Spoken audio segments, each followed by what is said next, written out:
Hey everyone, welcome to the program WRSA Radio. I am your host, Grenadier1. As always, I hope you're having a good week. It's been a busy one for me, but it's been pretty good, at least in terms of, my personal state. It's been good, my personal situation.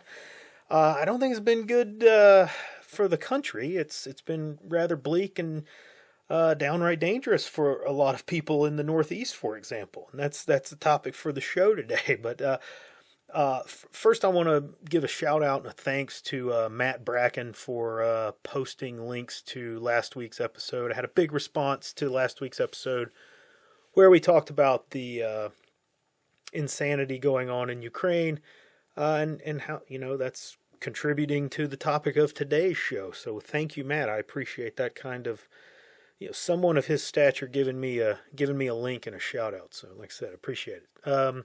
As you saw from the title of the video, I have to ask today: are we under attack? And in short, before I get into the details, yes, I believe we are under attack. Now, the follow up to that is, logically, and what we'll also get into in the show today is: do we deserve it?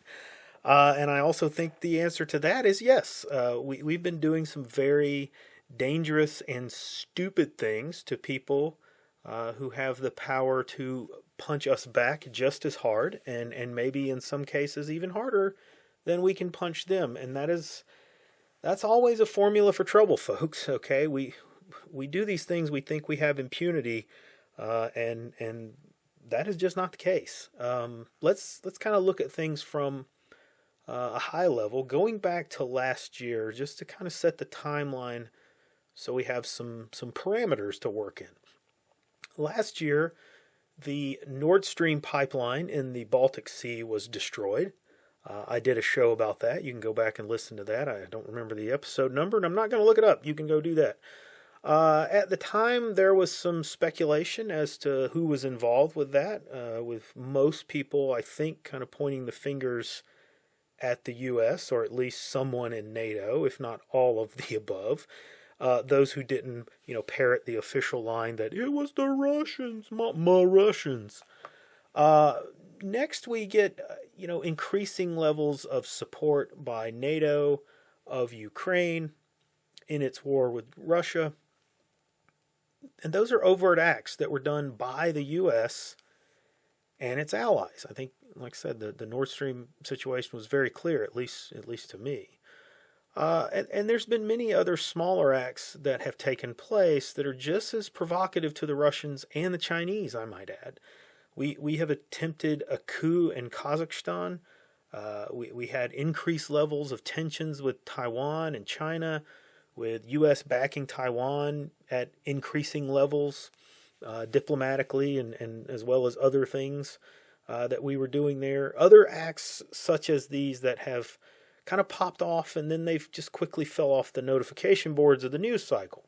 Many things that ratcheted up the conflict between the globo-homoist and the Eastern powers. And we're not even mentioning the things that the globo-homoists have been doing to their own citizens. But last week we received confirmation, at least, again, I think is what is confirmation, what many people think is confirmation, that the Nord Stream pipeline was indeed destroyed by the U.S. and Norway. It's possible that there were some others involved, like the UK and Poland, and that remains to be seen, but I think it's likely the case, at least in some tacit approval, tacit support, something else was going on there. And this comes on the heels of the announcement that NATO would be sending further, heavy armored vehicles into Ukraine to bolster the military forces of that country. It's all kind of piling and compiling and building upon one another here, the provocation, the things that we have done. And while this has all been happening, we have going on in the background a very suspicious number of food production plants and warehouses that have burned or in some manner been destroyed. And this situation stretches well back into last year, and the number of locations is pretty alarming. I believe it's into the high double digits, low triple digits at this point. Some that have suffered some form of damage sometimes very devastating, warehouses, food plants, production facilities, these kind of things. Enough that you have to conclude that something intentional is going on, at least in that sector. Now, before I go further, I want to say something about those kinds of things happening, and what else is going on here, very recently. I am very much leaning in favor of these being orchestrated by Globo Homo on us intentionally. Some of these things going on here in the United States, and you can speculate as to the motives, and it's entirely possible that those motives, they kind of range across a wide scope, okay, from intentional malicious act to just plain old greed and indifference. All of those things can be true, and present in every single event, everything that happens. It's all potentially a part of that. What I'm asking in this episode is that you also open your minds to the idea that we are at the same time being acted upon by external forces which magnify or intensify the situation and really provide cover for further acts of maliciousness by our own elites as they pursue their goals. It's cover for them. They can blame it on others outside of this country, external forces. Oh, this is the Russians, this is the Chinese. The people are doing that to us because they're bad. So keep that in mind. I am well aware of that and well appraised of the reality of things. And I don't need some wise ass in the comments telling me to, wake up. I got it. I got it. Trust me. This is a journey, and you are not as far down that path as you think you are. You are well ahead of a lot of other people, but I'm trying to, guide the whole tour here, okay? Not just you. So I get it. Keep that in mind. Okay. So that brings us basically to the latest incidents, and I want to touch on the balloons very quickly. It's very clear that China launched at least one batch of balloons that have crossed the U.S. As well as some other countries. They, word indicated that they launched some last year or back during the Trump administration. This has been something that's been going on for some time. It's just sort of onesies and twosies kind of thing. This past week, the U.S. has responded to and shot down multiple additional objects, which the Air Force has not said definitively if those were also balloons. It's, they're UFOs. I believe that obscurity on the matter that the Air Force is putting out there is clearly being used to try and distract the public, okay? They're trying to steer the conversation about these objects, veer it off into UFO territory, which I'm a big fan of, as I've talked about on this show in the past. That is something that I love to discuss and love to talk about. In this case, at least to me, it's bullshit, okay? This is bullshit, smoke and mirrors from the government. It's a big, don't look at my left hand while I wave the UFO toy around with my right hand, okay? It's that kind of sleight of hand thing that's going on. I'm not buying that one bit. These are balloons. Question is, whose balloons are they? Where actually are they from? Like I said, I think it's pretty clear that some of these are from China. Doesn't mean that they're all Chinese, okay? There have been reports in Ukraine that Russia has released multiple balloons equipped with radar reflectors on them, which make them present a much larger radar return on the scopes, on the screens. They look much bigger than they are. Otherwise, there's really not much there for the radar to detect and bounce off of. So that's why balloons are kind of a neat thing, okay, in terms of strategic or operational use, okay? They can do some things that other types of aircraft cannot. They don't really look very big on radar, and in fact, there's a lot of radar that's probably going to just skip right over them and not register them as a blip at all, because they're designed and set to filter that kind of return out. So they put these metal reflectors hanging off of them to make them look like a much larger target. These balloons in Ukraine have been causing some confusion and problems for Ukrainian air defense. Is it possible that Russian agents or Chinese agents within the U.S. are doing the same thing here? These, like I say, they're not terribly sophisticated. It wouldn't take much for someone here to put something like that together and launch it. Is it possible that the meme of balloons out there floating around is intentionally being started to kind of induce a kind of complacency in the air defense networks of Ukraine as well as NATO countries, which is being done to mask an attack by someone. Then you can blame that attack on the Eastern powers. As I said, it could be those Eastern powers. Maybe not. Maybe global homo. It could just be static noise and all the mix of all the other wild and crazy shit that's going on. People just doing things, right? So that's the balloon situation as least as we know it right now. I mentioned that, possibility here from at least the Russian standpoint, the Eastern standpoint, because there's some rumor mill intel that Russia will possibly be launching a major offensive in Ukraine over the next week, possibly kicking off this weekend. In fact, there's some indication that at least the ground portion of that offensive is already starting to take place. That's coming in on multiple sources, multiple channels there, but it is supposed to include a major air component as part of that attack. And so this, balloon thing could be some way of providing a distraction or a cover for that. Maybe they send up a whole bunch of balloons with radar reflectors in front of their air attack that's going to happen in Ukraine to kind of confuse the situation. Who knows? We'll see. So moving on, let's kind of get to some meat and potatoes here of the show. And that is the train derailments that have been going on here recently, finally spiking up in the news. Since January the 1st of 2023, there have been at least 13 train derailments in the United States. These have happened all over the country. Ohio twice, South Carolina 3 times, Texas, California twice, Alaska, Alabama, Michigan, Louisiana, and Pennsylvania. The latest incident in Palestine, East Palestine, Ohio, has turned into a significant environmental disaster, and the government, along with the mainstream media, have largely kind of glossed over this thing. It is just in the last few days began to actually hit the major media outlets, and they've largely been very clinical in their coverage. They're kind of being forced now by the situation sort of gathering momentum and getting out of their coverage, so to speak, that they have to increase what they're doing. This accident actually happened on February the 3rd. Okay, it's an old, a couple weeks back.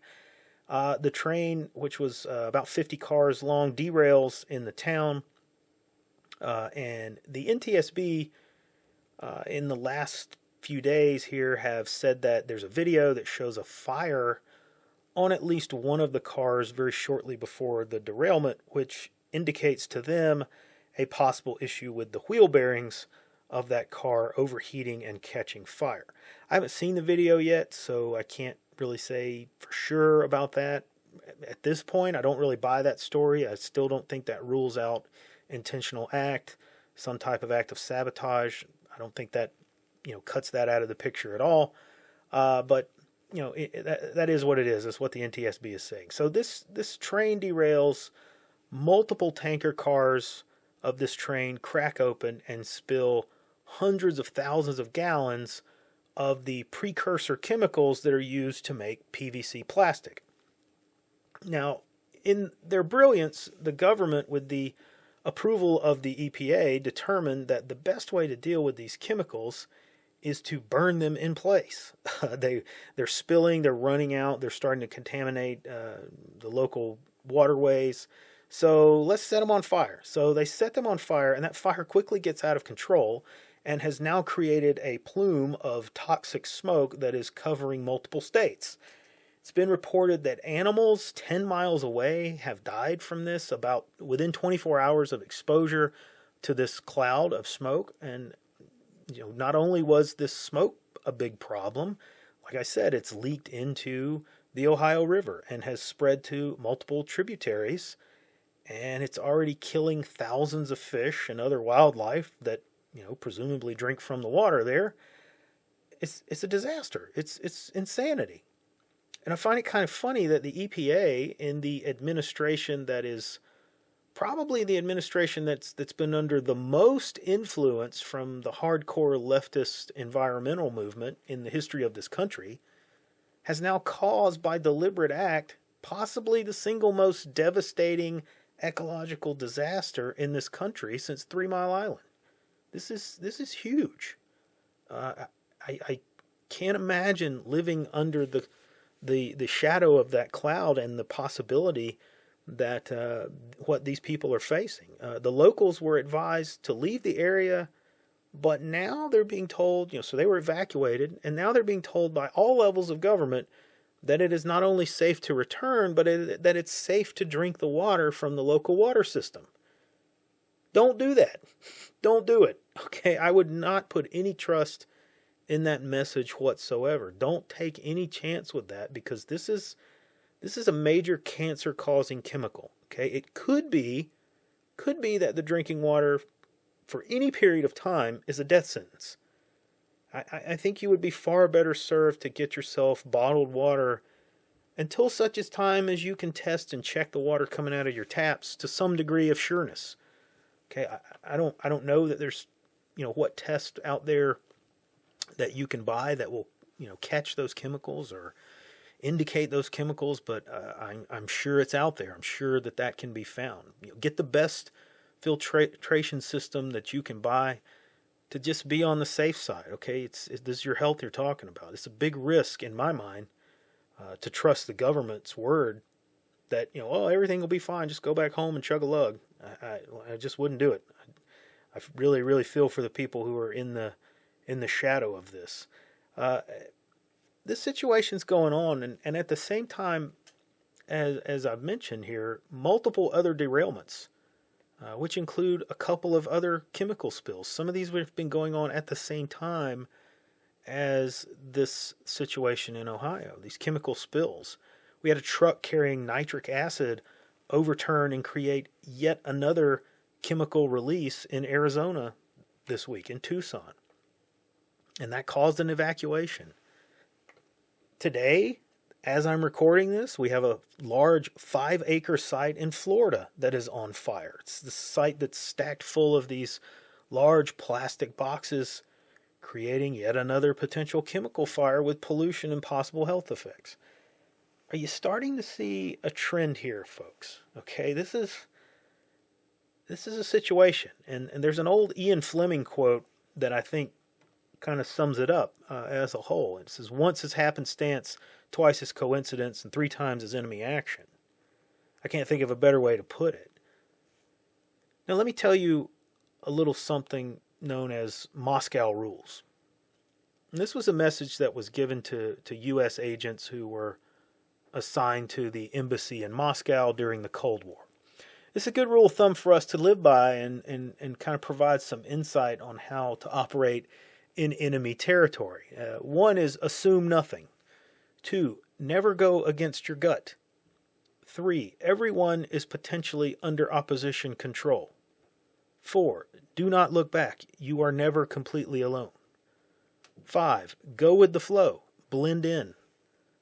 6, vary your pattern and stay within your cover. 7, lull them into a sense of complacency. 8, do not harass the opposition. 9, pick the time and place for action. 10, keep your options open. That's some good stuff right there. Folks, I think we're in enemy territory right now. And I think we're being threatened from all directions. We may be facing not only actions by people whom we have stirred into action due to reckless, stupid, and suicidal international actions, but we might be facing actions from the people who are responsible for those reckless, stupid, and suicidal international actions.